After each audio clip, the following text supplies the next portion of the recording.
मैं हूँ स्नेहा और आप आए हैं स्नेहा टॉक्स पर। ये कहानी नहीं, एहसास है जो हम सबने कभी न कभी अपनी जिंदगी में जरूर महसूस किया होगा।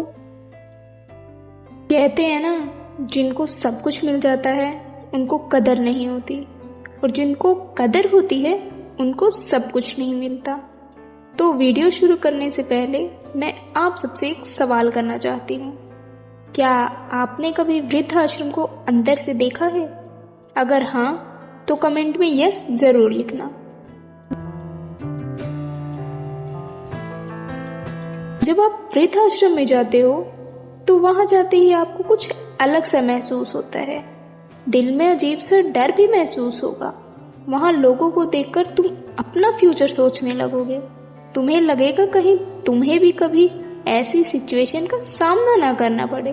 वृद्धाश्रम एक ऐसी जगह है जहां इंसान अपनी जिंदगी के आखिरी पड़ाव में रहता है। लेकिन सच कहूं तो वहां सिर्फ बुजुर्ग नहीं रहते, वहां किसी के अधूरे सपने, अधूरी बातें और कई सवालों के साथ किसी अपने का इंतजार भी रहता है। जरा सोचिए, एक पिता पूरी जिंदगी अपने बच्चों के लिए मेहनत करता है ताकि उनके बच्चे किसी भी रात भूखे ना सोएं। पिता दिन रात मेहनत करता है ताकि उनके बच्चों को फ्यूचर में किसी भी परेशानी का सामना ना करना पड़े। हर मुश्किल वक्त में पिता हमेशा साथ खड़ा रहता है। लेकिन वही बच्चा जब बड़ा होता है अपने पिता के किए सारे एफर्ट्स भुला देता है। बच्चा अपने हाथ में सिर्फ एक थैला पकड़ता है जिसमें उसके पिता के 2 जोड़ी कपड़े होते हैं, वो भी वृद्धाश्रम छोड़ने के लिए। उस वक्त पिता अपने बच्चे से कुछ नहीं कह पाता क्योंकि पिता समझ जाता है अब उनकी जरूरत खत्म हो गई है। पिता तो अपना दिल मजबूत करके रह लेते हैं, मगर माँ बहुत भोली होती है। वो हर रोज वृद्धाश्रम के गेट पर खड़े होकर अपने बेटे का इंतजार करती है।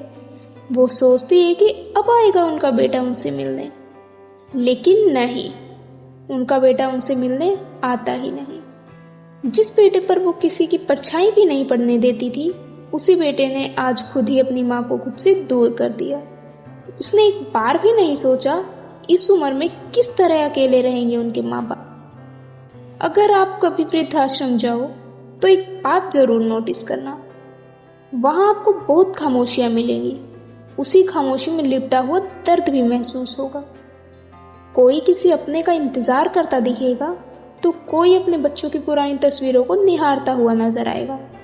पता है, माँ बाप हमेशा बच्चों को एक अच्छी लाइफ देने की कोशिश करते हैं, मगर वो ये कभी नहीं सोचते कि उनका बच्चा ही एक दिन उनकी जिंदगी से आराम छीन लेगा। पता है, उम्र बढ़ने के साथ ना लोगों को दवाइयों की नहीं बल्कि अपने लोगों के साथ की जरूरत होती है।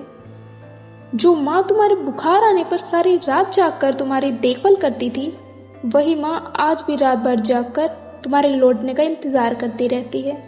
वो पिता जिसने अपनी इच्छाओं को मारकर तुम्हारे सपनों को पूरा किया, उसी पिता की तकलीफ सुनने के लिए आज तुम्हारे पास वक्त नहीं है। चलो तुम मुझे एक बात बताओ, क्या अगर कोई पेड़ फल देना बंद कर दे तो क्या हम उसे काट देते हैं?